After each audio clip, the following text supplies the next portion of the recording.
날 먼저 사랑했네. 그 크신 사랑 나타나 내 영혼 거듭났네. 주 내 맘에.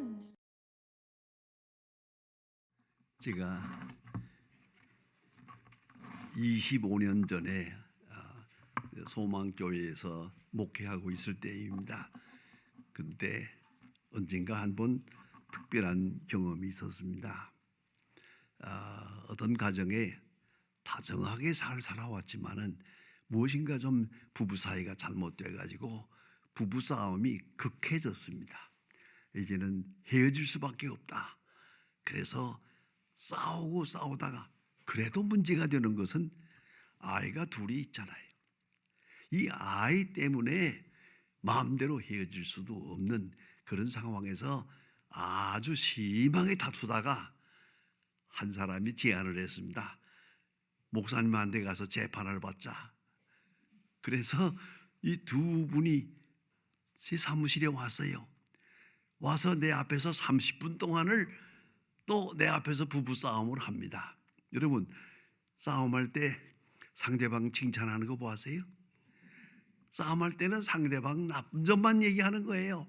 이 사람이 이렇고 그 나쁜 점만 자꾸 말하고 서로가 다 이 30분 동안을 이렇게 싸우는 걸 구경을 하다가 자 그만합시다. 뭐 다 들어보니까 둘 다 나쁜데 둘 다 나쁘잖아요. 그러니까 그만하고 애가 둘이 있는데 얘들의 장래를 위해서 어떻게 좀 참고 살아갈 수 없겠습니까? 라고 진지하게 물었습니다.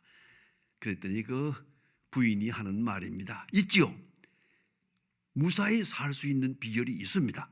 그게 뭐냐고 했더니 간단하게 말하더라고요. 내가 이 사람을 믿을 수 있으면 됩니다. 믿을 수가 없어요.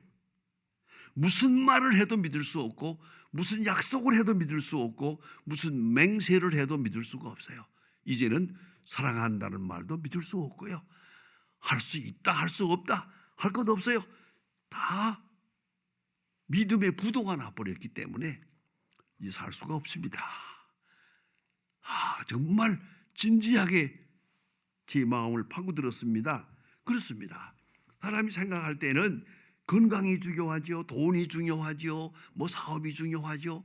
아니요. 마지막에 보면 딱 하나밖에 없어요. 믿음이에요. 믿을 수 있어야죠. 믿음이 깨지면 그대로 다 무너지고 마는 거예요. 뭐 잘 살고 못 살고 행복하고 부하고 아무것도 아니에요. 믿어야죠. 믿을 수 있어야죠. 그런데 이상한 게 있습니다. 믿음이라는 것은요, 여러분은 믿음의 조건을 따져요. 이러니까 믿을 수 있고 저러니까 못 믿고 아니에요. 잘 생각해 보세요.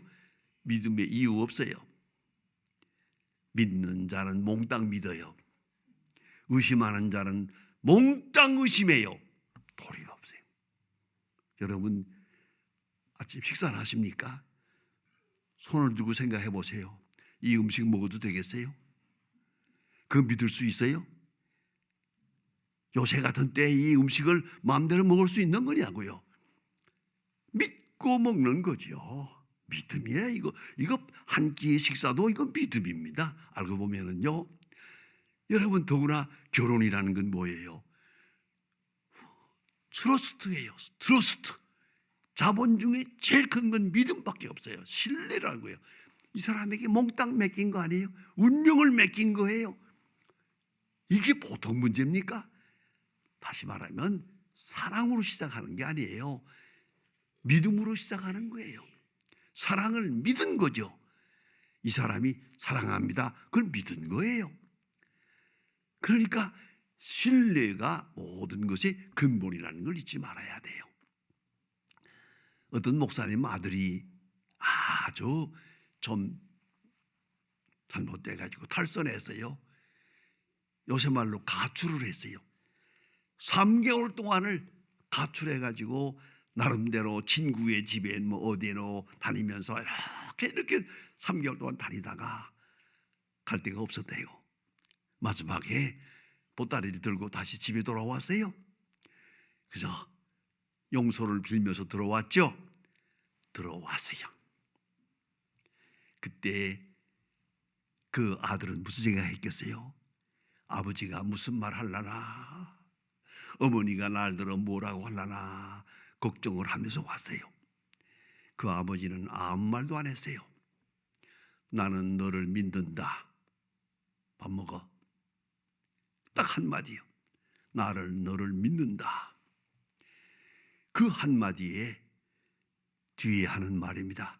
그 아들이 목사가 됐어요. 나는 너를 믿는다. 여러분, 저는 성경을 읽을 때마다 이런 말씀은 왜 여기 빼냈을까? 이거 좀 성경 저자가 좀 잊어버리고 못 썼나? 꼭 한마디 하고 싶어요. 추가하고 싶어요. 괄호하고 거기다 꼭 넣어놓고 싶어요. 그게 뭔지 아세요? 탕자가 돌아왔죠. 그게 돌아올 수 있는 처지가 아니죠. 아버지가 돌아가시기 전에 유산을 다 받아가지고 나가서 허랑방탕해서 다 없애버리고 거지가 되고 아주 죄질을 치는 곳에 가서 주영명매를 먹을 정도까지 비참해졌다가 죽을지 가만히 생각해 보세요. 탕자가 미안합니다. 아버지 생각하고 돌아온 거 아니에요. 굶어 죽게 되니까 돌아왔지. 저 녀석이. 예? 돌아오고 싶어 돌아온 게 아니에요.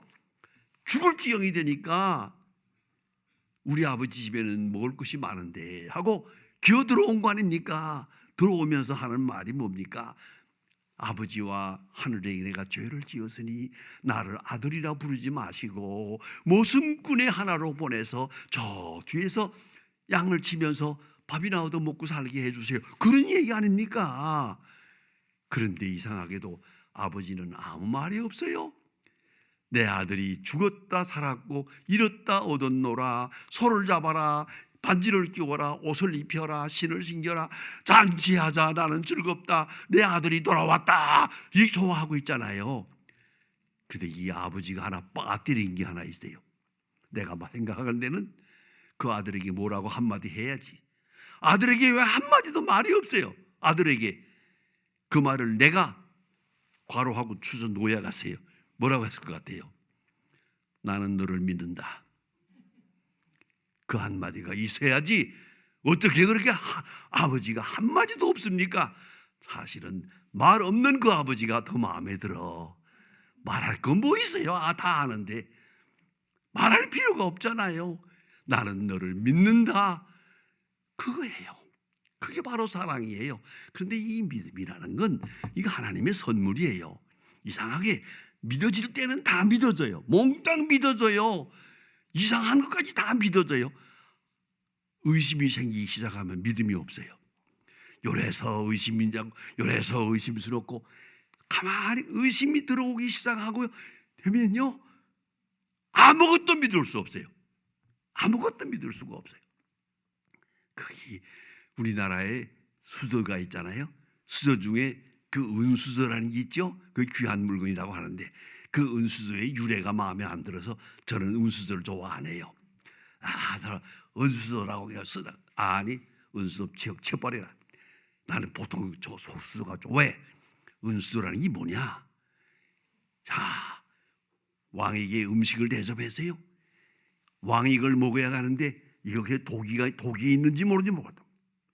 누가 여기다 날 죽으라고 독을 넣는지도 몰라. 그러면은 은수저를 넣어서 이렇게 보면 은수저가 시커멓게 된대요. 이건 독을 넣은 거예요. 그래, 밥을 먹을 때마다 은수저로 휘저으면서 먹겠어요? 그래서 나는 은수저가 싫다는 거예요. 그냥 먹는 거지. 죽고 살건 간에 믿으니까. I trust you. 믿음이라는 근데 그 믿음은 선물이에요. 가만히 보세요. 믿는 사람은 다 믿어요. 하나님도 믿고 사람도 믿고 이웃도 믿고 아내도 남편도 다 믿어요. 자식도 믿어요. 그런가 하면 의심하는 사람은 삐쩍 말라 돌아가면서 의심해요. 이것도 의심하고 저것도 의심하고 하나님도 의심하고 사람도 의심하고 친구도 의심하고 남편 아내고 할 것도 없어요. 다 의심하다 보니까 망조가 드는 거죠. 이 얼마나 큰 불행입니까? 그런데 더 놀라운 것은 있어요. 다른 사람에게 내가 속았다. 참 그건 비참한 거죠. 그러나 내가 나 자신에게 속았다. 이건 더 기가 막힌 거예요. 이건 절망적인 거예요. 다른 사람에게 속고 나면 마음이 아파요. 하지만 내 자신이 자신에게 속았다 할 때는 절망뿐이에요. 이건 구제불능이에요. 이건 병적인 거예요. 이건 신앙적으로 말하면 버림받은 영혼의 모습이에요. 그래서 뭐니 해도 자기 자신에게 충실하고 자신에 대한 믿음이 있어야 되겠어요. 하나님을 믿으면서 동시에 자기 자신에 대한 하나님의 은총 앞에 있는 자기 자신에 대한 믿음이 있어야 되겠어요. 보세요. 사람이 때때로 뭘 아는 줄 알았죠. 뒤에 보니까 아무것도 몰라. 할 수 있는 줄 알았는데 할 수 있는 게 아무것도 없어. 또 그러면 더구나 뭘 능력이 있는 줄 알았는데 능력 아무것도 없어. 사랑하는 줄 알았는데 아니 사랑한 일이 없어요. 이게 얼마나 비참합니까? 내가 나 자신에게 속았어요. 내 자신을 내가 믿을 수가 없었던 거예요. 그럼 누구를 믿어요? 이러한 비참한 인격에 대한 반성을 우리가 하게 됩니다. 근데 오늘 특별히 본 말씀을 자세히 보면은 예수님께서 변화산에 올라갔어요. 가서 그 영광된 모습으로 변화될 때 제자가 그 영광을 보면서 기뻐하는 모습을 우리 볼 수 있어요. 그 변화산에 올라갈 때 이상하게 12제자를 다 데리고 가지 않고 3제자만 데리고 가세요. 예? 베드로, 요한, 야고보 이제 올라갔어요. 그 영광을 보여주었어요. 이렇게 하고 밤새 한밤을 지내게 돼요. 9제자는 산 밑에 있었어요. 그 산 밑에 있었는데 그 사람들이 어때요?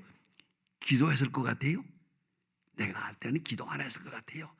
반항심에 왜 예수님이 3제자만 데리고 갔나? 왜 우리는 내버렸나? 왜 우리를 소외시켰나? 그래서 예수님이 산에 올라가서 기도하는 동안에 내 생각 같아서는 이 9제자는 일부러 기도 안 했을 것 같아요. 못됐어. 예수님이 왜 제자만 사랑했나 해서 말입니다. 아무튼 밤새껏 9제자는 기도가 없었어요. 산에서 예수님 내려옵니다. 내려오는 아침에 사건이 나왔어요. 사건이 뭐냐? 어떤 아이가 귀신이 들렸어요. 아주 발악을 하고 그러는데 아버지가 이 귀신 들린 아이를 데리고 왔어요. 와서 제자들에게 이 아이에게 들린 귀신을 내쫓아 주세요라고 부탁을 해요. 이 경우에 내 같았으면 이랬으면 좋을 것 같아요. 걱정 없어요. 그 귀신 그까짓 거 아무것도 아니에요. 좀 기다리세요. 예수님이 산에서 내려오면 그저 나가라 그러면 싹 나가게 될 테니까 Don't worry. 걱정하지 마세요. 여기 기다리고 계세요. 예수님이 곧 오십니다. 이랬더라면 좋았을 것 같아요. 이 사람들이 자기들이 귀신을 내쫓아 보겠다고 서로가 예수의 이름으로 명하노니 나가라 나가라. 안드레가 하고 빌립이 하고 도마가 하고 뭐 9제자가 다 한번 해본 것 같아요. 귀신을 안 나갔어요. 여러분 이런 축사 기도해 보았어요? 귀신 들린 사람 앞에 놓고 기도해 보았어요? 이거 나가기 위해서 그 기가 막힙니다요. 기도하고 나선 다음에 싹 나면 얼마나 좋아요. 그런데 기도한 다음에 더 발악을 하거든. 하고 발악하면 이거 사람 미칠 지경입니다. 이거는요. 이 제자들이 그 모양이 돼서요. 아주 부끄러워졌어요. 그도 문제가 있는 것은 바로 며칠 전에 예수님께서 제자들에게 나가서 복음을 전파하라. 병 고치고 문둥잡자 깨끗이 하고 귀신을 내쫓으라 하고 사명을 주었어요. 사명을. 그때 제자들이 나가서 했어요. 다 고쳤어요. 병도 고치고 귀신도 내쫓고 돌아와가지고 우리가 명하니까 귀신이 나갑니다. 우리가 명하니까 문둥병이 깨끗해집니다. 우리가 명하니까 이런 보고를 하고 잔치하듯이 기뻐한 때가 있었거든요. 그때 제자들이 생각하기를 됐다, 이제야 뭔가 되는가 보다 했겠죠. 웬걸 오늘은 아니에요. 다시 말하면 엊그제까지 했는데 명하니까 귀신이 나가던데 왜 오늘은 안 나갑니까? 이거예요. 지금 질문이 여기에 있는 겁니다. 무능한 자기 자신에 대해서 절망하고 있어요. 이럴 수가 없어요. 자기가 무슨 능력이 있는 줄 알았는데 없어요. 할 수 있는 게 아무것도 없는 거야. 창피하고 부끄럽고 이렇게 된 거예요. 그것은 예수의 이름만 부르면 되리라고 생각하는 유명론, 그건 잘못된 것이고요. 또한 지식과 의식의 문제가 아니에요. 빌립보 4장 13절에 말씀합니다. 내게 능력 주시는 자 안에서 내가 능치 못할 일이 없느니라. 제가 제일 좋아하는 성경 구절이에요. 제 묘비에 이걸 성경을 써놨어요. 내게 능력 주시는 자 안에서 능치 못할 일이 없느니라. 그래요. 내게 능력 주시는 자가 계셔서 그 안에서 할 수 있는 거지 내가 할 수 있는 게 아니거든요. 내가 아니라는 걸 잊지 말아야 돼요.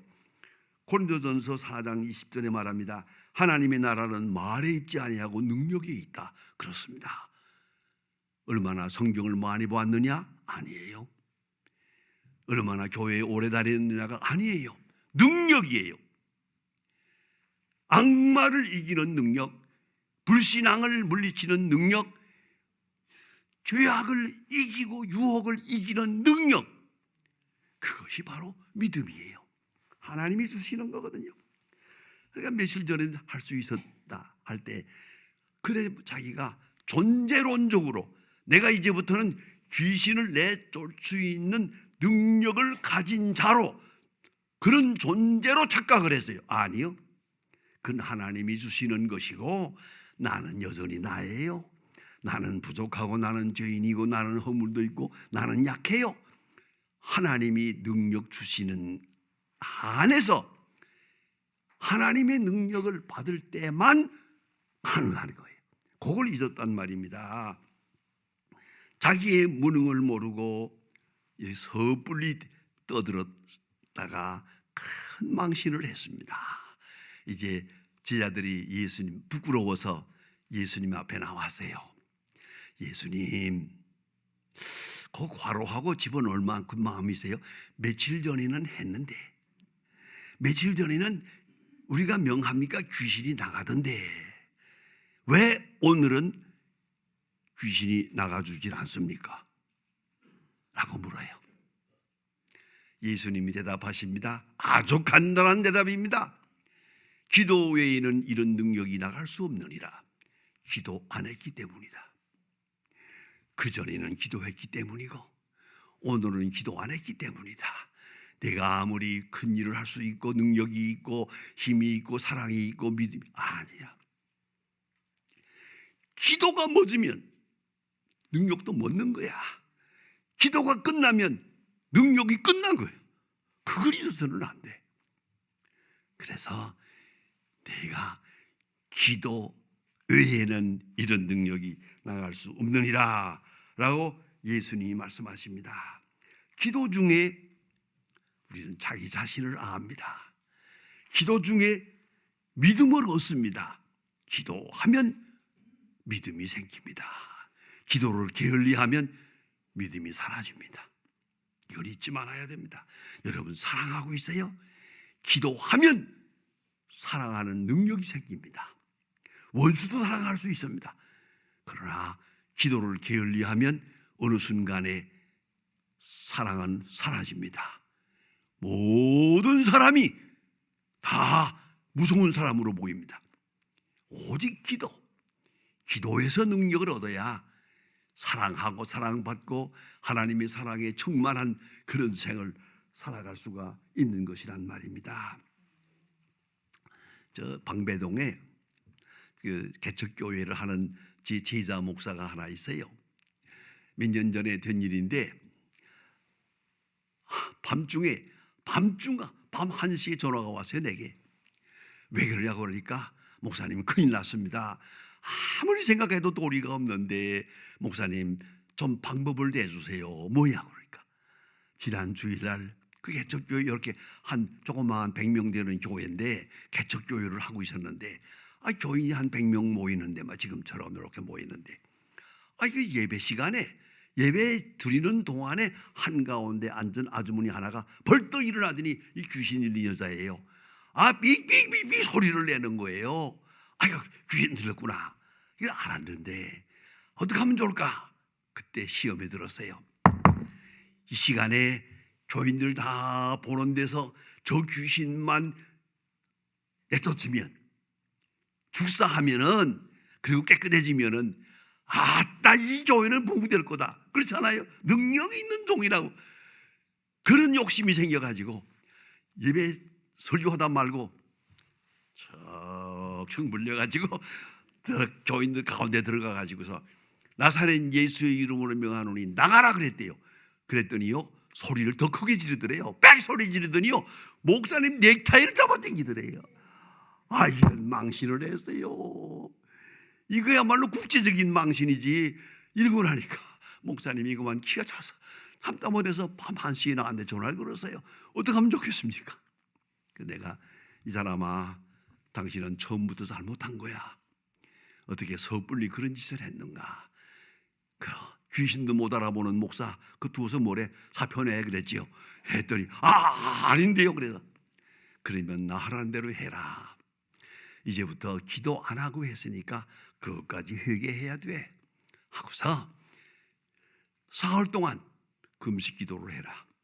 요 강례상에 엎드려 떠나지 마라. 강례상에 꼭 엎드려서 떠나지 마라. 여기서 그렇게 하면서 사흘 동안 기도를 하고 새벽 기도도 인도하고 설교도 하고 그 다음에 사흘 후에 불러라. 앉아놓고 기도하면 귀신이 나갈 거다. 나갔어요. 그래가지고 교회가 부흥된 일이 있어요. 제가 하나 우리 소망교회에서 말씀 안 드리는 간증을 하나 할게요. 이건 비밀이에요. 내가 소망교회 처음 시작할 때 11명 시작했어요. 이건 지금 많습니다. 11명을 가정에다 모아놓고 가정 예배를 8개월 동안 모았어요. 근데 그동안에 이래저래서 한 100명 모였는데 그다음에 상가 하나 요만한 거 얻어가지고 상가 40평, 이거보다 더 작은 거예요. 40평을 하나 이걸 사가지고 개척교회를 강남에다가 시작을 한 거예요. 했는데 하나님이 묘하게 역사하더라고요. 한참 시작했는데 보세요. 일주일 동안에, 정확하게 일주일 안에 귀신 들린 사람이 3사람이 왔어요. 고쳐달라고 나한테 3사람이 왔어요. 근데 저는 인천서 14년을 목회했거든요. 인천은 바닷가이기 때문에 원래 도깨비 노름이 많아요. 무당도 많고요. 교회가 100개밖에 없을 때인데 무당은 5,000명이에요. 이거 세금 내는 무당이에요. 그렇게 무당이 많아요. 인천에는. 귀신 노름이 많죠. 귀신 들린 사람이 많아. 그래서 다 내쫓고 하는 그 일을 늘 해서 그건 능단하거든요. 그건 문제가 없어요. 이 3사람 왔잖아요.